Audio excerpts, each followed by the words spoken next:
bad things were going to happen.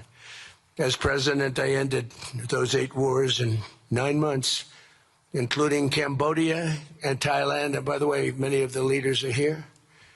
Kosovo and Serbia, the Democratic Republic of the Congo and Rwanda, Pakistan and India, Israel and Iran, Egypt and Ethiopia. We're working on that right now.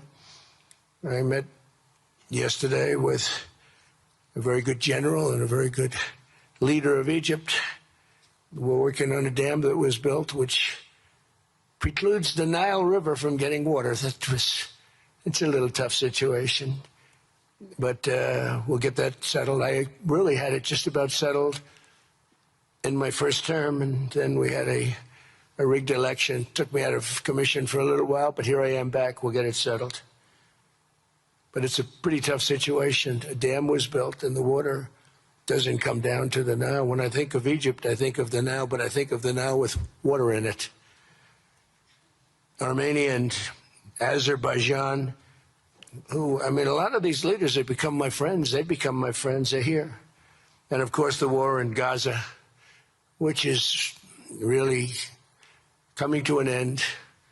We have little fires that we'll put out, but they're little. They were giant, massive fires, and now they're down to little fires. We can put them out very easily. We have 59 countries that are involved in peace in the Middle East. Many of them not in the Middle East. They're near the Middle East, but they're not in the Middle East.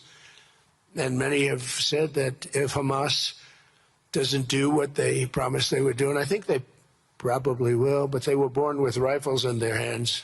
They were literally born.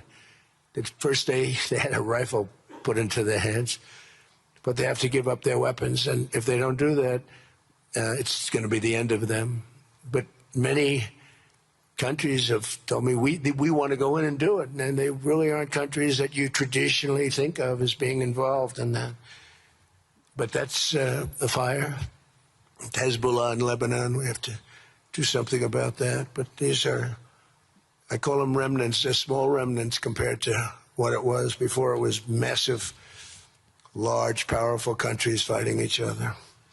In another great victory for the ultimate goal of peace, in June, we obliterated Iran's nuclear enrichment capacity with Operation, we call it Operation Midnight Hammer. It was midnight, it was dark, no moon, and every single one of those bombs from the B-2 bombers hit the air shafts and went deep into the earth and totally obliterated everything that they were doing. They were 2 months away from having a nuclear weapon. Can't let that happen. And Iran does want to talk, and we'll talk. We've also hit ISIS in Syria, and very strongly, as you know. In my first administration, I took out al-Baghdadi, the founder of ISIS, and he was trying to start it up again because due to the tremendous talent of General Raisin Kane, as I call him, he wiped out ISIS in a period of 3 weeks in my first term. You know, we had a great first term, but the second term is, I think, blowing it away, actually. But we took out ISIS, and we hit, it was gone, but during the Biden administration, it formed again a little bit. We hit it very hard in Syria. And Syria, by the way, I spoke with the president, is making a lot of progress, tremendous progress, actually. We're very happy about that. We took off all sanctions, which gives them a chance to breathe. And he is working very, very hard, and I think he's going to put it all together. So many things are happening, many good things. Threats to Europe and America, the Middle East, and other places are really calming down. It's a lot different than it was just 1 year ago. Just 1 year ago, the world was actually on fire. A lot of people didn't know it. And in Nigeria, we're annihilating terrorists who are killing Christians. We've hit them very hard. They've killed thousands and thousands of Christians. What's that all about?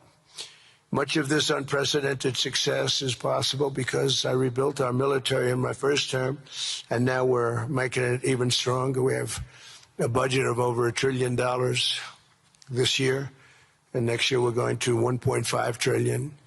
Our country's never done better economically. We're taking in numbers that We've never taken in not only the fact that the investment is at 18 trillion plus, but where our jobs numbers, everything is, I think, maybe better than ever before. I think you're going to see some, and a lot of you are investing in our country. I think you're going to be extremely happy with your investments. I think you'll see numbers like you haven't seen before. I also secured commitments from virtually all NATO allies to increase their defense spending to 5% of GDP. Everybody but Spain. I don't know what's happening with Spain. Why would they not do that? They want a free ride, I guess, huh? Every country but Spain increased to 5%. I don't know why. We're going to have to talk to Spain. With America's renewed attention to security of the Western Hemisphere, I've stopped the invasion on our southern border and designated the drug cartels as foreign terrorist organizations. And you probably saw that we've virtually stopped almost 100% all drugs coming in by water. Now we're going to stop them on land. The land is easy. The water is tough. But that's down now. I heard it just last night. It was 97. Now it's 98.1%. And we're trying to figure out who are the 2% that are willing to get onto those boats. I don't think they watch television or the news. But we've taken out almost 100% of all of the drugs coming into the United States by water. And now we'll, I think, very easily stop them on land. That's the easy part. We wanted to wait till the other was taken care of. And earlier this month, thanks to the unrivaled skill, power, and might of the U.S. military, we have the most powerful military in the world by far. We captured the outlaw dictator Nicolas Maduro, and the people of Venezuela are very happy about it. And we're having great relationships with the leaders of the new leaders of Venezuela. The relationships have been good. We're opening up the country to our giant oil companies, and it's going very well. We've already taken out, think of this, 50 million barrels of oil, and a lot of that's going to go back to Venezuela. They'll do more income with us in a short period of time than they did in years, because as much oil as they have, and they have a lot, just about the most. After us, there's a couple of countries that are in that category, but we have the most, actually, and they're second between Venezuela and us. We have 62% of the world's oil, but they have very little production, so they'll have a lot of production. All the oil companies, we had meetings, you probably saw, all the oil companies want to go in. They want to go in immediately. They're already touring the sites. But our military was amazing. That strike was amazing. We had a second wave coming. We didn't need it. They said, no second wave. We don't want a second wave. The first wave was enough. And, of course, we're working to end the horrible killing in Ukraine, a war that should never have happened and would have never happened if I were president. That was not going to happen. I used to speak to Vladimir Putin about Ukraine, and it was the apple of his eye, but he would never have ever done it. Said, you can't do that, Vladimir. As part of this historic record of major peace initiatives, today we're announcing more details regarding the Board of Peace, so important. This board has the chance to be one of the most consequential bodies ever created, and it's my enormous honor to serve as its chairman. I was very honored when they asked me to do it. We had an idea to do it, and then they came. They said, "You be the chairman." And but I take it very seriously. We have a great group of people, and incredible young people that are leading it from within. It's running beautifully. Started already, and every country, just about every country, wants to be a part of it. And we just sent out the letters a couple of days ago, and these are just the countries that are here. They happen to be in Davos. So we said, would be honored if you wanted to join us up on the stage.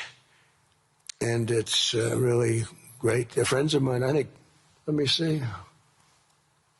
Yeah, every one of them is a friend of mine. Let's see, a couple I like, a couple I don't like. No, I like, actually, this group, I like every single one of them. Can you believe it? Usually I have about 2 or 3 that I can't stand. Usually I have 2 or 3 that I don't like. I don't find them up here. I like every one of these people. No, they're great people. They're great leaders. And the Board of Peace is composed of leaders, the top leaders in the world, actually.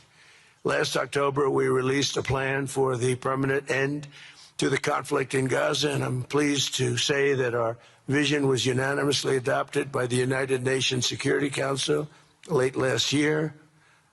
Under phase one of this plan, we have painstakingly maintained that Gaza, and we're going to have it very strongly, and it's what we have, maintained the Gaza ceasefire, delivered record levels of humanitarian aid. We've given aid. You know, you used to hear all the people were starving and it was terrible. Now we have, you don't hear that anymore. We've delivered record levels of humanitarian aid. I want to thank the United States, but I want to thank some of the countries that are sitting right up here, because they've sent great aid, aid also in the form of money, where we go out and purchase food, and you don't hear those stories anymore with people starving. And secured the release of all 20, we secured the release of all 20 living hostages. Now I want to thank Steve Witkoff and Jared and everybody for working so hard. They worked so hard, but there were 20 remaining living hostages. Now we got hundreds out, but the last 20, I said, boy, that's going to be a tough one. I said that a year before. And it was a tough one, but we got them. Got all 20, every one of them. And we had also about 28 that were dead, but the parents wanted them just as though they were living, just as much. Some cases it almost seemed more. It was amazing, actually, the love. But their boy had been killed in just about all cases, young men. Their boy had been killed, and they wanted the body of the boy, and it looked like it couldn't be done. And with the exception of one, and we're close on the track of that, we've got them all, every single one of them, which is amazing. It's a rough job. That was a rough job. And I've been very clear that Hamas must return that last remaining deceased hostage as well, and that will be the full commitment.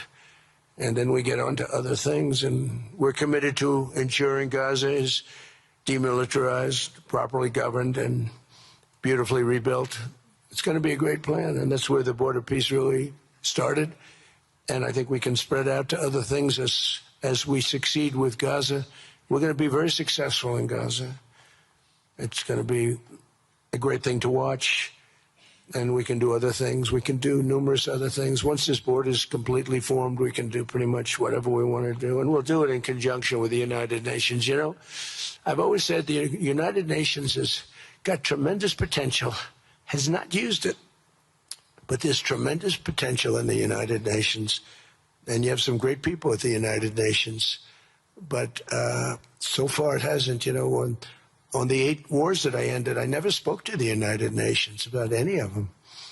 And you would think that I should have. You would think they could have done those 8 wars, but they couldn't have. And they tried, I guess, in some of them, but they didn't try hard enough. But there's tremendous potential with the United Nations. And I think the combination of the Board of Peace with the kind of people we have here, coupled with the United Nations, can be something very, very unique for the world. It's for the world. This isn't United States. This is for the world.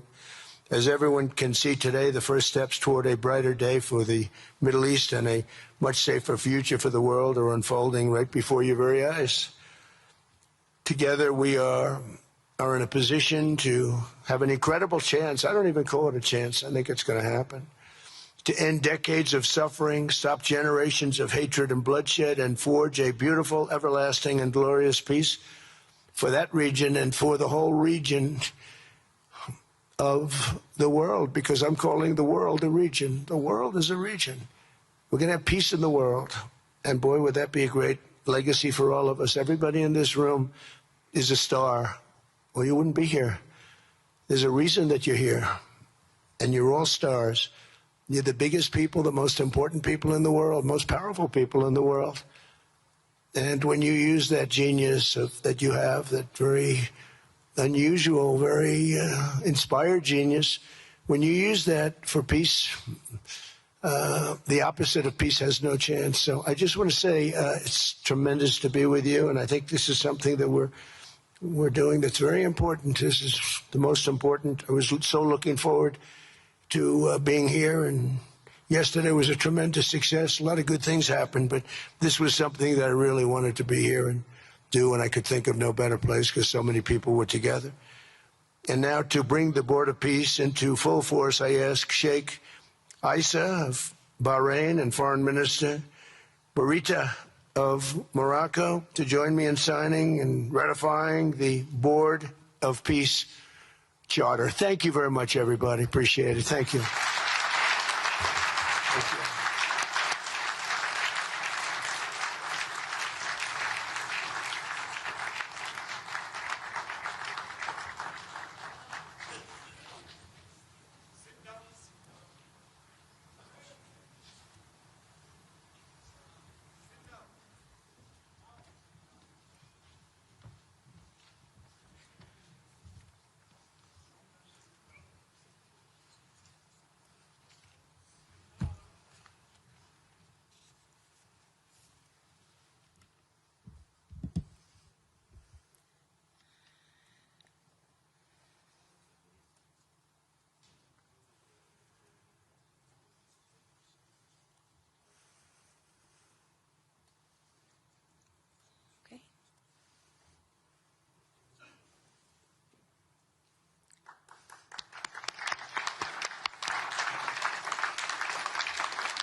Congratulations, President Trump. The Charter is now in full force, and the Board of Peace is now an official international organization.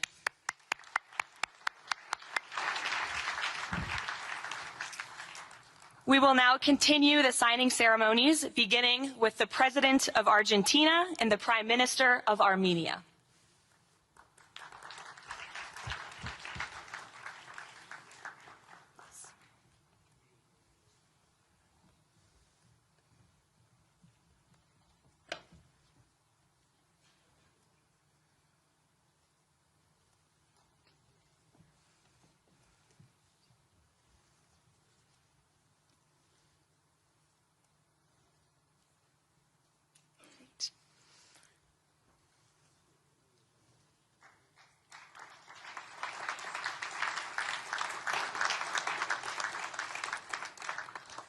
Next up, the President of the Republic of Azerbaijan and the Prime Minister of the Republic of Bulgaria.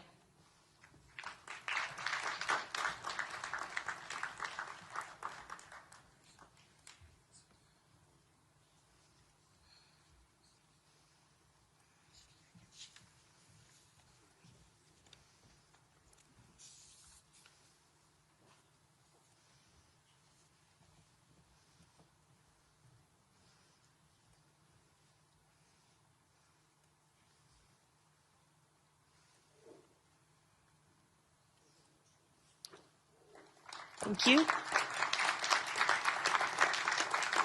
Next, the Prime Minister of Hungary and the President of the Republic of Indonesia.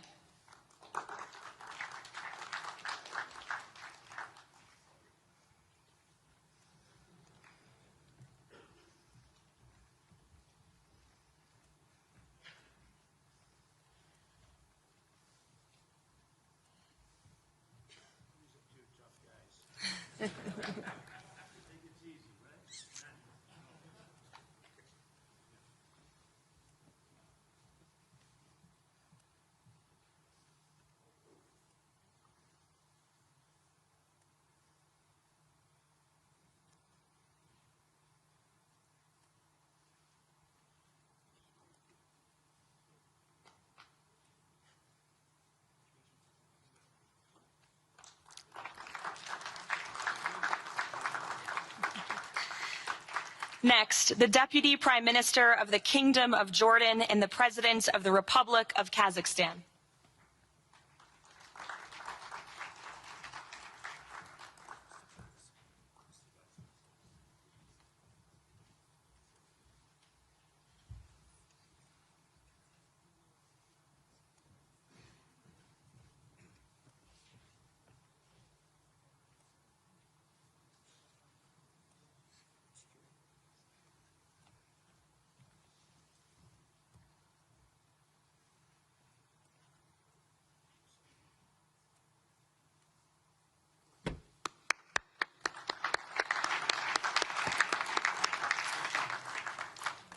Next, the President of the Republic of Kosovo and the Prime Minister of the Islamic Republic of Pakistan.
That's it. Yes. Thank you.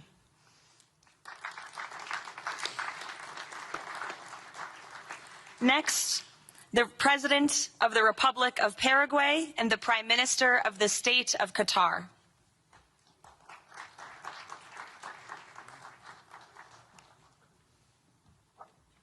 Hello, good, how are you?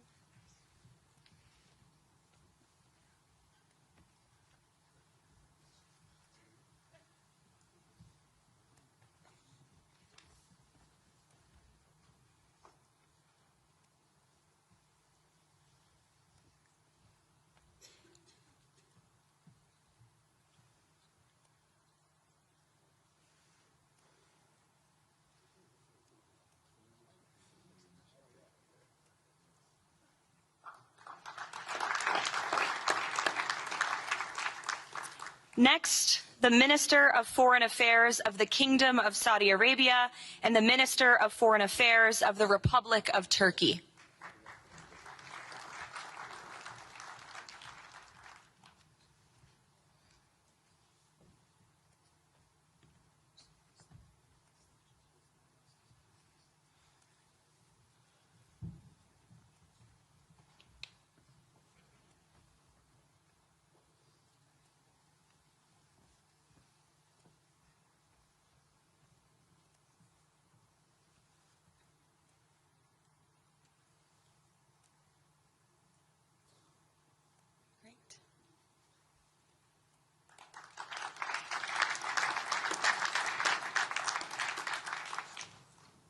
Next, the Chairman of the Executive Authority Affairs of the UAE and the President of the Republic of Uzbekistan.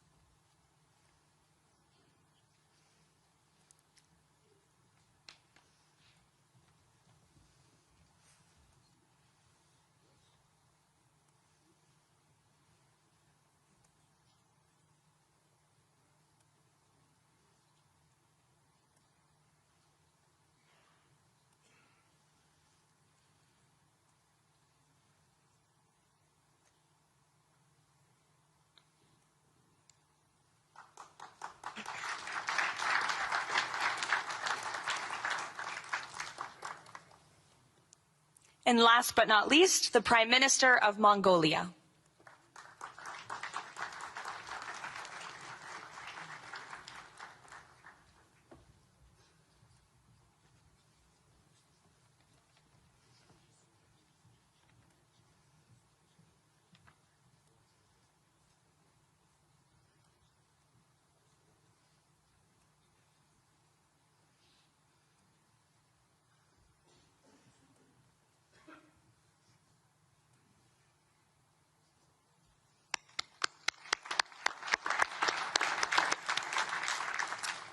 Congratulations, everyone. This concludes the signing ceremony.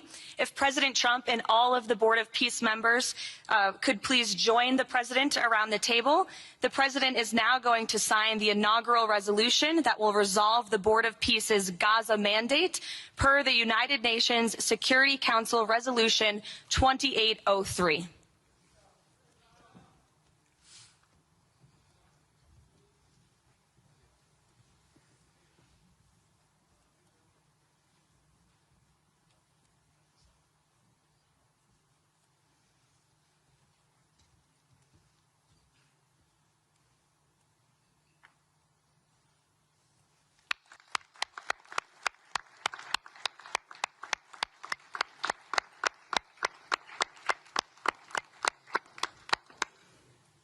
Congratulations. If President Trump and all Board of Peace members could please take their seats in the front.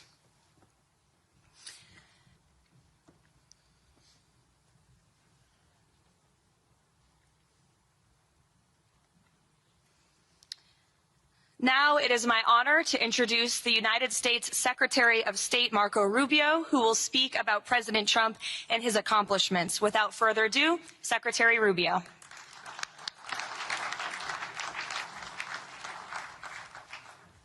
Thank you very much. It's an honor to be here today. It's an honor to serve as the Secretary of State during a historic presidency. And it's a historic presidency because the President of the United States, Donald J. Trump, is someone who is not limited by what others say is possible or what others say is impossible. He's not limited by some of the things that have happened in the past, and he's willing to talk to or engage with anyone in the interest of peace, always putting the American people and our national security first, but understanding that in the world that we share with so many others, peace is paramount to all of us. We are here today because of President Trump's vision. If we go back just a few months ago, people thought what was happening in Gaza was impossible to solve. 28 hostages that were dead, others that were still living, all these hostages that were being held. No one thought that that would ever come to a resolution without more fighting and more bloodshed along the way. In fact, frankly, many thought it was intractable. And sadly, many of the institutions that have served us well, in many cases, for the last 70 years, were unable to do anything about it. But President Trump had the vision and the courage to dream the impossible, to believe that it was doable, and to pursue it with all of his heart. And he was in that capacity assisted by an extraordinary team, and I think both Jared and Steve deserve a tremendous amount of credit, Jared Kushner and Steve Woodcock, for all the work they put in. And all of our partners here today. And now we have this Board of Peace, who I believe's possibilities are endless. Obviously with a focus first and foremost on making sure that this peace deal in Gaza becomes enduring. And I know this president has it as his highest priority and will give it everything he has to make sure that this is successful. I also want to acknowledge the extraordinary leaders that are here today. This is not just a Board of Peace, this is a Board of Action. Just like President Trump is a president of action. A lot of times people like to give speeches. I've been to many of these forums, and they're not useless, and they're not, they have utility in many cases. But oftentimes in international affairs, we often find ourselves at events where people are reading these scripted statements, these strongly worded letters that they put out, but no action. Nothing happens. This is a group of leaders that are about action. And the President of the United States is a president of action, of getting things done. And today is the beginning of that, of a new era and a new stage that we think is so important as a model to the rest of the world of what is possible. And clearly the focus is right now on Gaza and making sure that the plan that's about to be presented to you here today, this vision for the future of Gaza, this vision for the future of the region, is not just possible and promising. It is our destiny if we put the time and the effort that it requires, as I know this board will do. But I also think it will serve as an example of what's possible in other parts of the world. Without losing focus on what's before us now, this is what's possible for other places and other conflicts that seem impossible to solve right now.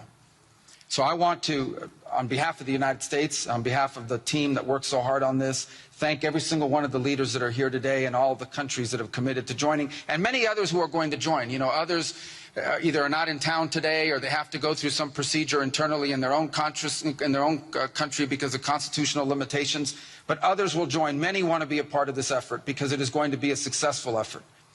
And you see it reflected here today among countries of different backgrounds from different parts of the world, majority Christian some, majority Muslim others, who've come together. In fact, former adversaries who have joined here as part of this Board of Peace.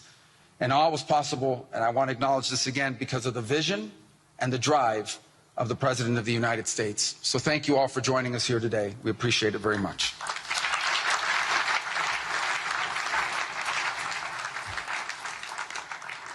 Thank you, Secretary Rubio. Please, if you could now turn your attention to the screens for a video message from the head of the National Committee for the Administration of Gaza, Dr. Ali Shaith.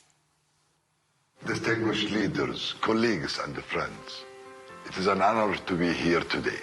I want to start by thanking President Donald J. Trump and his administration for their intensive efforts to advance peace in the whole region. I also thank Egyptian President Abdel Fattah al-Sisi, Qatar, and Turkey as mediators, the Palestinian Authority, and members of the United Nations Security Council for welcoming the comprehensive peace plan. These efforts created the opportunity for a new future in Gaza Strip. But what will really matter is what comes next. This transition will succeed only if it delivers real, tangible improvements in daily life for Gazans. As Chief Commissioner of the National Committee for the Administration of Gaza, it's my responsibility to turn this moment into action, to restore order, to rebuild institutions, and to create a future for the people of Gaza defined by opportunity and dignity, under the principle of one authority, one law, and one weapon. As a first step, I am pleased to announce the Rafah crossing will open next week in both directions. For Palestinians in Gaza, Rafah is more than a gate. It is a lifeline and symbol of opportunity. Opening Rafah signals that Gaza is no longer closed to the future and to the war. I want to be clear, there is much more work ahead, and none of it is easy. The road forward will involve difficult decisions and setbacks, but this is a real step, and it marks a new direction. Now, I would like to address the people of Gaza. من أرض الكنانة أتوجه الآن بكلمتي إلى أبناء شعبنا الصامد الصابر في قطاع غزة. لقد صمدتم وحافظتم على أسركم وأرضكم خلال سنوات عصيبة هجاف صبرت أعماقكم وكل الحدود. إن صمودكم الأسطوري له أعظم ما قدمت غزة، وهو الأساس الذي سنبني عليه سويا مستقبلنا. إن هذه اللحظة ليست للنظر إلى الخلف، بل المضي قدما نحو مستقبل زاهر مشرق، مستقبل ينشأ فيه أبناؤنا بلا خوف وقلق. يكافأ العمل وتفتح المدارس وتستعيد الحياة اليومية استقرارها وأمنها. إن المرحلة المقبلة تتطلب تضافر الجهود من قبل الجميع، ولكنكم لن تواجهوها وحدكم. أصواتكم لها وزن، وأعمالكم لها أثرها، والتزامكم بالسلام وإعادة بناء مجتمعاتكم ستحدد ملامح قطاع غزة الجديد. خطوة بخطوة وبالانضباط والعزيمة سنبني غزة قادرة على الاعتماد على ذاتها، ونرسم مكانها كمركز للحرية والفرص والسلام. Today I ask the international community not only to support this effort, but to work with us. Judge us by our actions. Hold us to clear standards, and stand with the people of Gaza as we take this responsibility for our future. Thank you, ladies and gentlemen.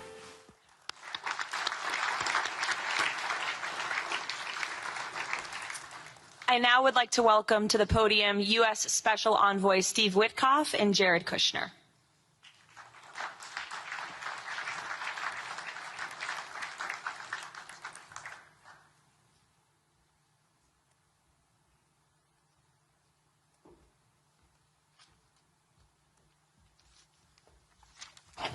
Thank you, everyone, and welcome here. This is really my honor to be up here speaking. I remember when the president asked Jared, I, and of course our great Secretary of State to work on something that the world thought was impossible and unattainable. But the President, on this peace deal for Gaza, as on all other deals we work on his behalf, said we had to try. And of course we were inspired by that. We have achieved a peace deal in Gaza. We have brought the hostages home, all of the bodies except for one, and we will bring that body home too. And maybe most importantly, we have created a sense of hope for what the future can bring in Gaza and all other places where the board of peace will operate. And I am so honored, Mr. President, to have worked on this on your behalf. I'd like to thank some people here who are here with us tonight who have done so much, done indispensable work to bring this deal together. Sheikh Mohammed, my good friend from Qatar, and Ali Al-Tawadi, Hakan, Fidan, and Ibrahim, General Hassan, and Foreign Minister Badr Abdulati, and of course President Sisi, and Prime Minister Netanyahu, former Special Envoy Ron Dermer, and Michael Eisenberg for all that they did. I would also like to thank our core working group and members of the Board of Peace who have been working nonstop on behalf of this incredible, noble effort, around the clock for months on end, sacrificing time with their families and their own personal lives because they believe in the mission and the vision that the President has set out for us. I'd also like to thank, those people include Tony Blair, Yakir Gabay, Josh Grunbaum, Aryeh Lightstone, Laron Tonkman, Admiral Cooper, General Frank, and I probably have forgotten some along the way. And then perhaps most importantly, I want to thank our administration. We have an incredible team. It's amazing to work for this administration. I think you see the results that we get on behalf of the President because he inspires us so much. So I'd like to thank the Vice President of the United States, J.D. Vance, for all of his help and guidance, our Treasury Secretary, of course, the Secretary of State, who we work hand in glove with, and a special thanks to our Chief of Staff, Susie Wiles, who is always available to us for consultation, for steering, and for all else that she does. Thank you.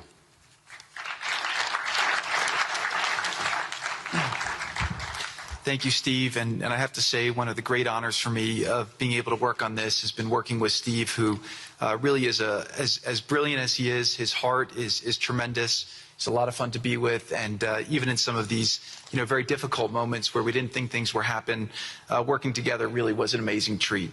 I'm going to go now today just through a couple quick slides just to show you the progress that's been made in the last couple months. It was just over 100 days ago that we got the final deal done, and everyone was celebrating and joyous about the hostages coming home and the end to this long war that nobody thought was possible. And Steve and I were panicking, saying, what do we do next? How do you implement peace? And as you guys know, peace is a different deal than a business deal because you're changing a mindset. And in Israel, there was 2 years of very intense war.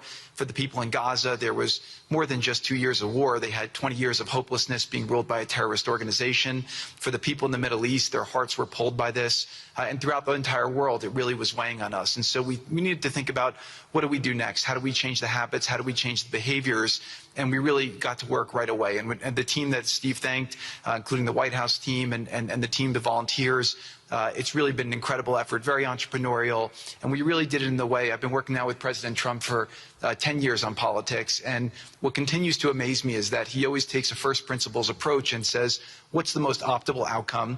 Aim for that. Whereas politicians are always focused on the downside or what could go wrong or how to make it a little bit better. He always says, aim for the best possible and, do your best to get there. And if everyone thinks it's impossible, that's even more reason why you should aim for it. And so really thank you for the leadership and the inspiration for doing this.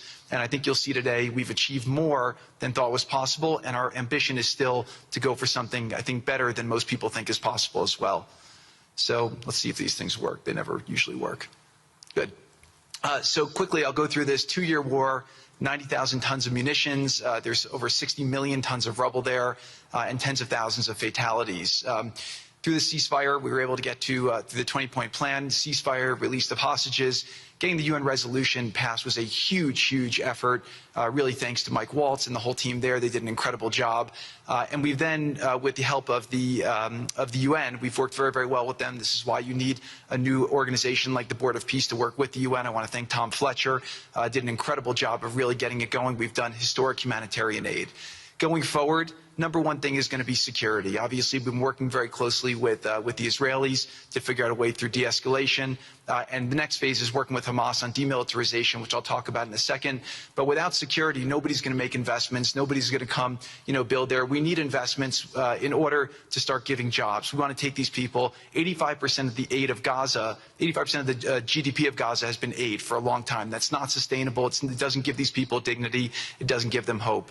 And so we want to use free market economy principles. A lot of what President Trump spoke about that he's doing in America, we want to bring the same mindset, the same approach to a place like Gaza to give these people the ability to thrive and have a good life. Let's see. So on the aid, I mentioned the UN. So now people are talking about famine. 100% of the food needs are met, and that's been overabundance. The cost of goods have gone down tremendously. Over 55,000 trucks have gone in, and over 1.4 million pallets. And it's been the largest humanitarian effort done into a war zone that anyone's been able to tell us about. This really has been a great joint effort that everyone's been able to do, and so it's a great thing. We all just heard from Ali. We have been so impressed. Steve and I were speaking to him and the entire committee. Such bravery of these people to step up. And we've worked with the Palestinian Authority, who's been helping us as well.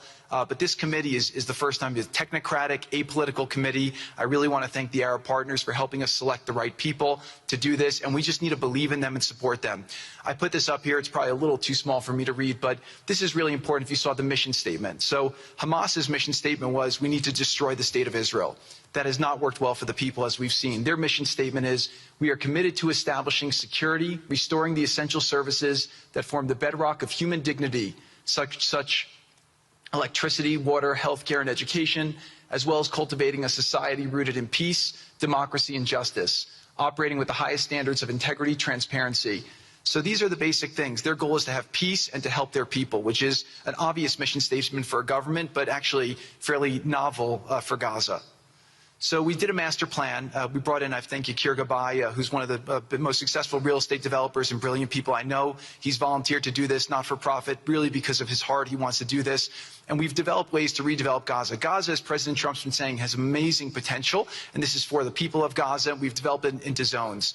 In the beginning, we were toying with the idea of saying, let's build a free zone, and then we have a Hamas zone. And then we said, you know what, let's just plan for catastrophic success. Hamas signed a deal to demilitarize. That is what we are going to enforce. People ask us what our plan B is. We do not have a plan B. We have a plan. We signed an agreement. We are all committed to making that agreement work. There's a master plan. We'll be doing it in phasing. In the Middle East, they build cities like this in 2-3 million people. They build this in 3 years. And so stuff like this is very doable if we make it happen. Rafah will start with. This will show a lot of workforce housing. We think this could be done in 2-3 years. We've already started removing the rubble and doing some of the demolition. And then New Gaza. It could be a hope. It could be a destination, have a lot of industry, and really be a place that the people there can thrive, have great employment. Once this starts going, we think there should be 100% full employment and opportunity for everybody there. And we have a lot of data on what can be, but we think that this really gives the Gazan people an opportunity to live their aspirations. But it all starts with security, and it all starts with governance. Final note I'll just say on the Board of Peace, which is that all the lessons we're doing is we're basically studying the best practices from all over the world, and we're watching who does education the best, who does healthcare delivery the best. All of these things it's not secret IP. All this is IP that the Board of Peace is going to make public, and we want to encourage all the countries to be able to follow these best practices. A lot of the things that President Trump is doing in America, if they're working, we should all be copying them. If we find what's working in other countries, we should be copying them too. And so what the Board of Peace will have the ability to do, if we're successful with Gaza, is really show how do you do peace implementation, which is something that when we got this deal done, we didn't really find too much expertise or know-how on how to do it. So as we're creating this system, hopefully it's something that we can just document these learnings and make them available to all else who want to use them in the future. So demilitarization, this is something we're starting now that we have a new government in Gaza. This government will be working with Hamas on the demilitarization to really take the principles that were agreed to in the document to the next phase, and hopefully that will be successful. Without that, we can't rebuild. So if Hamas does not demilitarize, that will be what holds back Gaza and the people of Gaza from achieving their aspiration, and that's very important. So the next 100 days, we're going to continue to just be heads down and focused on making sure this is implemented. We continue to be focused on humanitarian aid, humanitarian shelter, but then creating the conditions to move forward. So thank you. Final point I'll just make is this is really only possible because of the work of so many people and President Trump's great leadership. But a lot of you have been asking, how can we help? So the countries have all been incredibly generous. We'll be doing the first conference where we'll announce a lot of the contributions that will be made in a couple weeks in Washington. From the private sector, there'll be amazing investment opportunities. I know it's a little risky to be investing in a place like this, but we need you to come, take faith, invest in the people, try to be a part of it. And then finally, I'll just talk to people on the media and on the social media, which is this deal only happened because we worked with Israel, we worked with Turkey, we worked with Qatar, we worked with Saudi, we worked with Egypt. I mean, everyone worked together. We worked with UAE. We all worked together to make this happen. I see a lot of people trying to escalate, criticizing Israel or Israelis criticizing Turkey or Qatar. Just calm down for 30 days. I think that the war's over. Let's do our best to try working together. Our goal here is peace between Israel and the Palestinian people. Everyone wants to live peacefully. Everyone wants to live with dignity. Let's put our efforts towards promoting those who are doing the work to build this up, like Ali and his committee. Let's focus on the positive stories, and let's just calm down, turn a new chapter, and if we believe that peace is possible, then peace really can be possible. So we're going to continue to work every day. We need all of your help to do it. And again, I just really want to thank President Trump for his leadership in doing this. This would not have been possible without your commitment to this. Everyone thought it was impossible to end this war.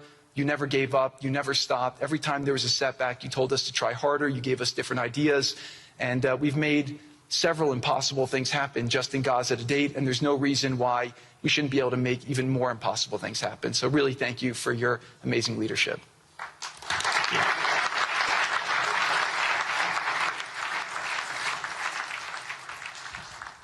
Thank you, Jared and Steve. Now I would like to introduce and welcome to the podium the High Representative for Gaza, Nikolay Mladenov.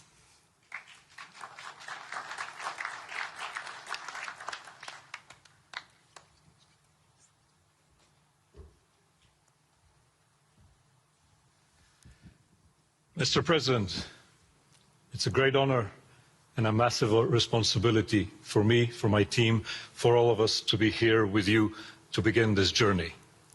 Who would have thought 2 years ago that we will be sitting here with this group of countries, with this leadership, giving the people of Gaza a new chance? Who would have thought that last Friday I would be sitting, Mr. President, in Cairo with an amazing group of Palestinian technocrats, people who you don't see on the news, people who are not media personalities, but who are experts, who are committed to giving their people a chance in life. And this is what this is all about. For too long, Gazans, Palestinians and Israelis have lived with conflict, with death, with destruction. Now the page turns. And whether the page turns successfully really depends on all of us. We have the ingredients for it. We have the leadership of the United States and President Trump. We have a great group of countries joining the Board of Peace and more to come. We have a fantastic Palestinian team on the ground, and we must make it work. Our partnerships are there, our plans are in place, and we need your support. And finally, I look to all of you who are in this room and who are watching this meeting from their screens at home or in their offices. Please put away your talking points for a minute. Please put away your fears. Please put away your concerns. Please stop listening to the rumors and to the gossip. Focus on what we have to do today, because the future of 2 million Palestinians is at stake, and if we give them a chance, we will do more than that. We will create opportunities for 1 billion people who live in the Middle East and beyond, and who are responsible, also who want to see transformation and a chance in life for the future. So please join us on this journey, join the Board of Peace, and join us in supporting this excellent initiative. And thank you again, President Trump and the United States, for taking this decisive leadership forward.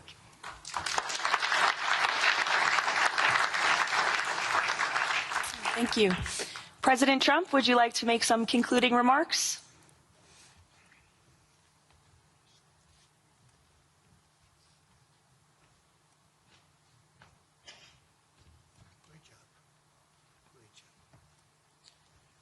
Well, I just want to tell you it's all happening. And one of the first things I said when we really got involved in this project, and it's a big one, but it's very doable, I said to Jared and Steve and some of the other folks, including Larry Fink, and congratulations on the great success. The two of you have done a fantastic job. This is bigger and better than ever. We usurped some of your time for a very important reason, and you understand that better than anybody, and we appreciate that you're here very much. Thank you both very much. But I said that, this is a great location. It all begins, see, I'm a real estate person at heart, and it's all about location. And I said, look at this location on the sea. Look at this beautiful piece of property, what it could be for so many people. It'll be so great. People that are living so poorly are going to be living so well. But it all began with the location. That's the vision. They look out on the waters, and very few places are like it. So we put together a team that's outstanding, a team that's done it before, a team that I think has done tougher jobs. If you want to know the truth, we've done some tough jobs. And we continue to. As far as the United States is concerned, we're behind it. And the United States has never been stronger, never been bigger, better. It's doing really well. You see that, building thousands of businesses, plants, factories all over the United States are right now under construction. Nobody's ever seen anything like it. And this is just an honor to be involved with this, and to be involved with the great people in this room and the great leaders that are sitting on stage. We thank you very much. And we have many others that have signed up, and they all want to be members of the Board of Peace, because it really will be important. This is not going to be a waste of time. We waste so much time on things that never happen. This will happen, and it's already happening. Thank you very much, everybody. It's a great honor to be with you. Thank you. Thank you.